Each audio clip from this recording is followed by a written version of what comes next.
Bienvenue à tous dans ce nouvel épisode d'actualité, dans ce petit compte-rendu d'actualité du lundi 19 mai 2025.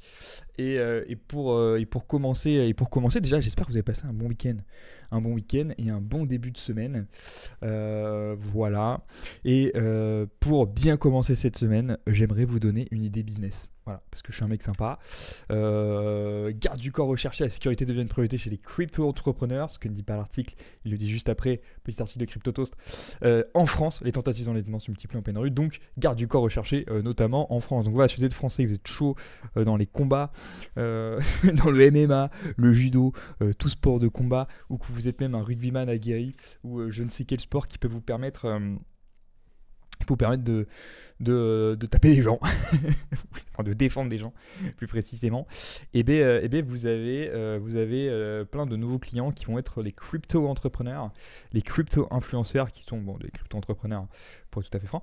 Donc voilà, une série d'engagements chez les entrepreneurs crypto, voilà, je vous laisse consulter l'article, mais en gros, voilà, petite idée business pour vous, alors forcément on s'en doutait, mais cette demande elle va exploser. Alors je sais plus les chiffres, mais les mecs comme Eric Larchevêque et tout, c'est des dizaines de milliers d'euros qu'ils mettent par mois pour se protéger. Donc il y a des vrais business autour de ça. Voilà, petite deuxième news trouvée sur Cointelegraph UK to require crypto firms to report every customer transactions. En fait, c'est facile. Nos amis les British, nos gentils petits amis les British, ont décidé que à partir du 1er janvier 2026, toutes les compagnies britanniques qui opèrent sur le sol britannique devront pouvoir reporter toutes les transactions de tous leurs customers. The crypto company will need to collect and report data from every customer trade and transfer beginning January 4th 2026. Voilà, et alors c'est pas des lol, c'est pas des blagues, et s'ils n'arrivent pas à faire ça, si jamais les compagnies crypto n'arrivent pas à faire ça, elles auront des pénalités qui s'élèveront à 300 British pounds par utilisateur, donc quasiment 400 $ par utilisateur. Donc donc c'est chaud. C'est chaud. Alors évidemment, les raisons évoquées elles sont assez simples. À chaque fois, oui, alors c'est pour éviter le blanchiment d'argent, c'est pour éviter le financement du terrorisme. On va pas se mentir, on va pas se mytho. Les terroristes, s'ils sont malins, ils passent pas par des échanges centralisés. Ils trouvent des moyens de sortir l'argent autrement. Et donc du coup, ça permet juste de traquer encore un peu plus le citoyen lambda. Voilà. Donc merci à eux, merci aux British, merci de faire du zèle par rapport à la Mika. C'est super sympa, merci à eux. Voilà, on va passer sur des news un peu plus sympas qui vont pas directement parler, aussi ça va parler des thunes, mais pas que. Le premier, le taux d'achat du réseau Bitcoin a légèrement augmenté au cours des 2 premières semaines de mai, selon JP Morgan. Voilà, bon, on va pas rentrer dans les détails de l'article, mais ce qu'il faut savoir, c'est que le hash rate du réseau Bitcoin a augmenté de 2% lors des 2 premières semaines de mai. Donc c'est ce que nous rapporte JP Morgan. Bon, en gros, pour faire simple, si vous minez du Bitcoin, vous êtes sympa parce que vous gagnez plus de thunes. Voilà, c'est ce qu'il faut savoir, et donc c'est intéressant d'avoir ce genre d'informations parce que ça encouragera toujours plus les gens à aller sur le minage. Ça peut aussi, si les gens gagnent plus d'argent sur le minage du Bitcoin, ils peuvent aussi aller potentiellement après sur d'autres crypto-monnaies qui utilisent la Proof of Work. Il n'y en a pas beaucoup.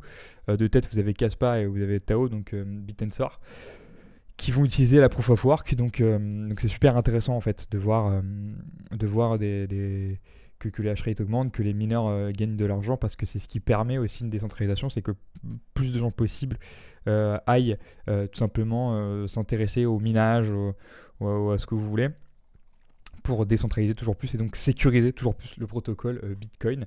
Et la dernière news qui pour moi en fait va exactement dans le même sens, mais cette fois-ci on part sur Ethereum, donc pas Proof of Work, Proof of Stake, mais autre ça. Ethereum's Vita-Easy Buttering Propose designed to make running node easier. Ok, alors qu'est-ce qu'on veut faire? Donc en gros, pour la faire simple et pour pas rentrer dans les détails, si vous voulez les détails, allez lire l'article qui est super intéressant, mais j'aime bien cet actu-là parce que c'est une amélioration du protocole Ethereum selon moi. En gros, ils veulent mettre en place les partially stateless nodes. Voilà. Donc, en gros, vous pouvez tous faire tourner un nœud. pas en tant que validateur, hein, parce que pour faire enfin, vous pouvez tous être validateurs, mais il vous faut 32 Ethers. 32 Ethereum, c'est un peu beaucoup. 32 Ethers plutôt. Et donc là, pour faire partie du consensus de Proof of Stake, mais vous pouvez aussi faut aussi faire tourner tout simplement un nœud pour stocker de l'information et participer quand même au processus de décentralisation. Voilà, et avant il fallait être full, ce qu'ils appelaient full stateless, donc c'était le seul truc qu'il fallait faire, parce qu'il n'y avait que cette moyen là pour être un nœud. Et donc vous étiez obligé de stocker l'intégralité de l'état de l'historique de la blockchain, ce qui était représenté 1,3 TO, donc teraoctets. Donc c'est beaucoup, hein.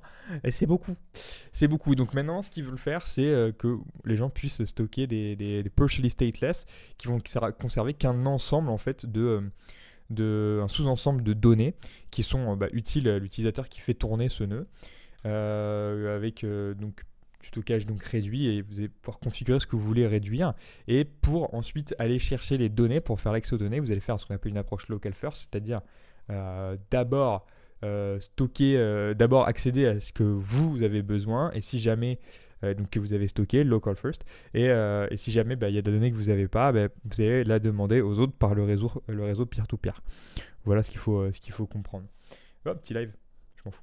Voilà, je vous laisse lire l'article, je ne vais pas rentrer dans les détails. Si vous voulez plus de détails, vous n'hésitez pas à me demander, et je ferai une vidéo pour en parler un peu plus, mais c'est hyper intéressant. Si vous voulez regarder l'ongoing implementation, c'est dans le EIP 4444